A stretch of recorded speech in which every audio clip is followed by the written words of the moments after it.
Hello दोस्तों, मैं नवनीत यादव आपका स्वागत करता हूं आपके अपने YouTube channel blogger Navneet Yadav में।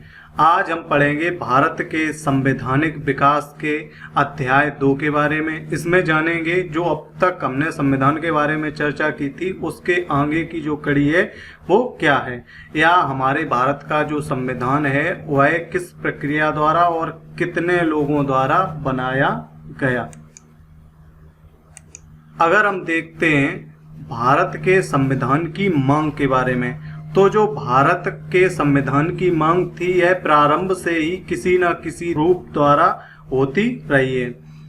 जैसे अगर कोई देश किसी दूसरे देश के अधीन या तो उसके कब्जे में है या उसकी गुलामी में है, तो उस देश में स्वतंत्रता की भावना तथा नागरिकों को उनके लिए जो अधिकार हैं उनकी प्राप्ति के लिए संविधान की बहुत ही आवश्यकता होती है।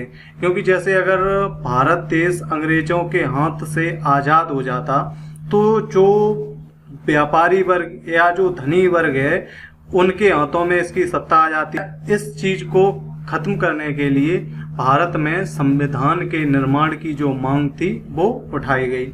अगर हम बात करें 1895 ईस्वी की, तो 1895 ईस्वी में तिलक जी ने अपने स्वराज अधिकार में संविधान की मांग को उठाया था। अगर हम महात्मा गांधी की बात करें तो महात्मा गांधी ने अपनी हरिजन पत्रिका के माध्यम से 1922 ईस्वी में संविधान की मांग को उठाया। इसी क्रम में एक समिति थी, सुप्रू समिति, इसके द्वारा 1923 ईस्वी में भी संविधान की मांग को उठाया गया।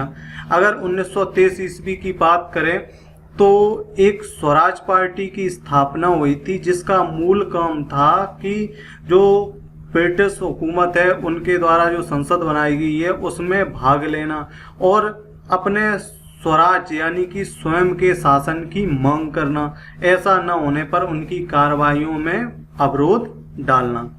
अगर 1928 की बात करें तो 1928 ईस्वी में मोतीलाल नेहरू ने डोमेनियन स्टेट का मतलब होता है सहराज, यानी कि भारत का कुछ हिस्सा भारत के लोगों के लिए और कुछ हिस्सा अंग्रेजों के लिए हो जाए। लेकिन इस मांग को फिर खारिज कर दिया, क्योंकि इसका मतलब था कि हम आज़ाद तो हैं लेकिन अपनी गतिविधियां या अपनी ज़रूरतों को पूरा करने के लिए हम अंग्रेजी हुकूमत के ही जो है नीचे रहेंगे। अगर 1928 की बात करें तो एक कमीशन आया था भारत में, साइमन कमीशन। अगर साइमन कमीशन की बात करें, ये जो कमीशन था ये भारत में संविधान की जो थी मांग उसी के कारण आया था। लेकिन इस कमीशन का भारत में बहिष्कार इस कारण हुआ क्योंकि इसमें जो सदस्य थे वो सभी अंग्रेज थे, इसलिए इसका अन्य नाम व्हाइटमैन कमीशन है। इसमें जो थे 7 सदस्य थे, इसलिए इसका जो है विरोध हुआ। अगर इसके विरोध की बात करें तो लाहौर में लाला लाजपत राय ने इसका विरोध किया और जो थी इसी के विरोध प्रदर्शन में उनकी लाठी लगने से मृत्यु हो गई थी। अगर 1930 की बात करें तो 26 जनवरी 1930 ईस्वी में जवाहरलाल नेहरू ने स्वराज दिवस मनाया। इसी कारण जो हमारा वो संविधान है वो 26 जनवरी के दिन ही लागू किया गया। तो इनके द्वारा भी अपने अंदाज में संविधान की मांग उठी। अगर 1940 के अगस्त प्रस्ताव की बात करें या 1942 के क्रिप्स मिशन की, तो ये भी भारत में संवैधानिक गतिरोध को दूर करने के लिए ही आए थे। भारत छोड़ो आंदोलन के समय भी संविधान की मांग उठी। इसका कारण था यदि अंग्रेज भारत को छोड़कर चले जाएं तो जो भारत की जो निम्न वर्ग की जनता है उनका जो शासन है वो धनी वर्ग के हाथों में न चला जाए। अगर अंग्रेज चले जाएंगे तो जो जैसे जमींदार थे या व्यापारी वर्ग थे ये लोग उनका शोषण न करना प्रारंभ कर दें। इसके कारण भी संविधान की मांग उठी। लेकिन 1946 ईस्वी के कैबिनेट मिशन के द्वारा संविधान की मांग को एक नया रूप मिला और संविधान सभा का गठन भी इसी के द्वारा हुआ। अगर क्वेश्चन आए कि संविधान सभा का गठन किसके द्वारा हुआ, तो संविधान सभा का गठन 1946 ईस्वी के कैबिनेट मिशन के द्वारा हुआ था। अब बात करें संविधान के चुनाव की, तो देखिए किसी भी देश का अगर संविधान बनना है तो अगर उस देश के सभी नागरिकों का हित है तो हमारा देश है ये विविधताओं में एकताओं का देश है, तो जितने भी वर्ग बटे हैं अगर उन वर्गों से हम सदस्यों को चुने और उनकी मांग के हिसाब से हम संविधान का निर्माण करें तो ये जो है आपस में जो है क्रांति की भावना या अलग अलग राज्य की भावना को भी खत्म कर देगा, यानी कि एक भारत संघीय भारत की स्थापना होगी। अगर हम देखें तो इसके लिए 10 लाख लोगों पर एक सीट को रखा गया, यानी कि जिस वर्ग से 10 लाख लोगों का किसी व्यक्ति को बहुमत है तो उसे संविधान सभा के चुनाव में भाग लिया जाएगा या वह संविधान के निर्माण में भाग लेगा। अगर इसके चुनाव की बात करें तो ब्रिटिश प्रांतों से, जो ब्रिटिश प्रांत पता होगा, एक एक्ट है एक्ट ऑफ सेटलमेंट, ये आया था 1773 ईस्वी के रेगुलेटिंग एक्ट के बाद, तो उस एक्ट की कमियों को दूर करने आया था तथा इसी एक्ट में जो अंग्रेजों के अधीन राज्य थे उन्हें ब्रिटिश राज्य क्षेत्र कहा गया। ये वही ब्रिटिश प्रांत हैं जिनसे 292 सदस्य लिए गए। अब अगर हम देसी रियासतों की बात करें तो इससे 93 सदस्य लिए गए और अगर चीफ कमिश्नरी क्षेत्रों की बात करें तो इससे संविधान सभा के लिए 4 सदस्यों को लिया गया। अगर हम अब बात करें चीफ कमिश्नरी क्षेत्र, इसमें एक शब्द आया चीफ कमिश्नरी क्षेत्र, तो अगर हम बात करें जो 4 चीफ कमिश्नरी क्षेत्र थे उनके बारे में हम A, B, C और D से पता कर सकते हैं। जैसे A से पहला अजमेर, दूसरा बलूचिस्तान, तीसरा कुर्क, कुर्क जो है ये कर्नाटक राज्य में पड़ता है, और चौथा है दिल्ली। यानी कि ये जो 4 क्षेत्र थे ये उस समय चीफ कमिश्नरी क्षेत्र थे। अब बात करते हैं भारत के संवैधानिक विकास को हम किस हिसाब से पढ़ सकते हैं या कैसे देख सकते हैं। तो हम भारत के संवैधानिक विकास को 2 भागों में बांट सकते हैं। एक तो कंपनी के अधीन शासन, यानी कि एक ग्रुप था 1599 ईस्वी में मर्चेंट ऑफ एडवेंचर्स, वो लोग अलग अलग देशों में जाते थे, वहाँ की अलग अलग चीज़ें या अलग अलग जो वैरायटियाँ हैं उनको इकट्ठा करते थे, या घूमने फिरने वाले ग्रुप को भी कह सकते हैं। जब ये भारत में आए तो यहाँ देखा कि यहाँ पर जो मसाले थे, यानी कि जो मसाले की वैरायटियाँ थीं, ये बहुत सारी वैरायटियाँ थीं और इनके यहाँ जो है मसाले होते नहीं थे, तो ये भारत में व्यापार करने के लिए आए। लेकिन बाद में इन्हीं जो मर्चेंट ऑफ एडवेंचर्स हैं इन्होंने अपना नाम बदलकर ईस्ट इंडिया कंपनी कर लिया गया। यह 1601 ईस्वी में गठित हुआ।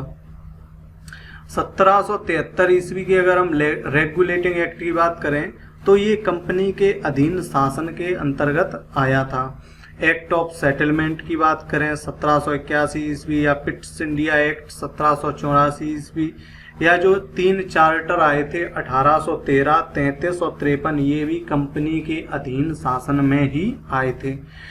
अगर हम ब्रिटिश ताज के अधीन शासन की बात करें तो भारत शासन अधिनियम 1858, जिसके तहत महारानी विक्टोरिया जो थी वो भारत की सम्राज्ञी बनी, यानी कि 1 नवंबर 1858 को महारानी विक्टोरिया को भारत की सम्राज्ञी घोषित कर दिया गया।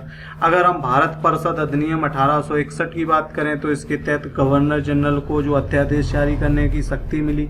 ऐसे ही भारत परिषद अधिनियम 1892 में भी जो बदलाव हुए वो ब्रिटिश ताज यानी कि ब्रिटिश क्राउन के अंतर्गत ही हुए।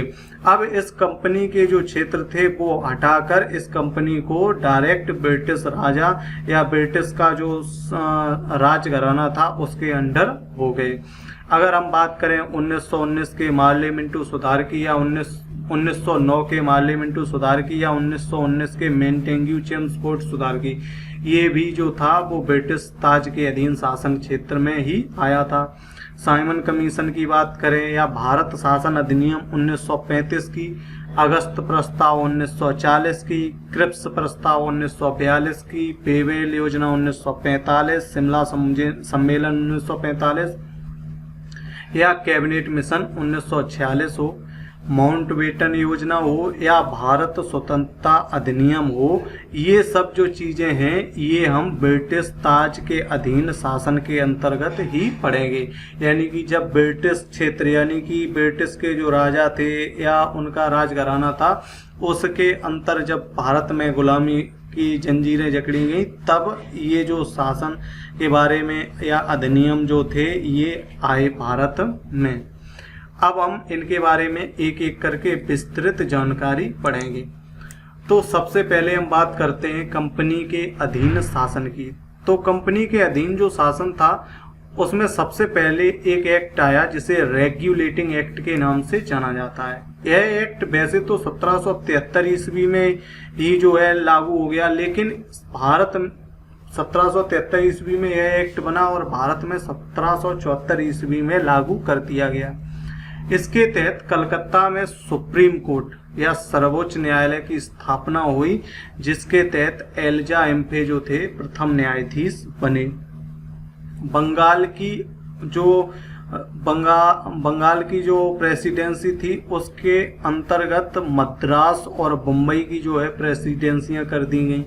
बंगाल का जो गवर्नर था अब उसे गवर्नर जनरल कहा जाने लगा।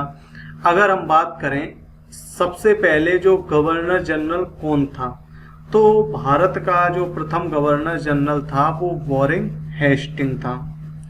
अगर हम भारत में न्यायपालिका के जनक की बात करें तो भारत में न्यायपालिका का जनक जो है वॉरेन हेस्टिंग को ही कहा जाता है।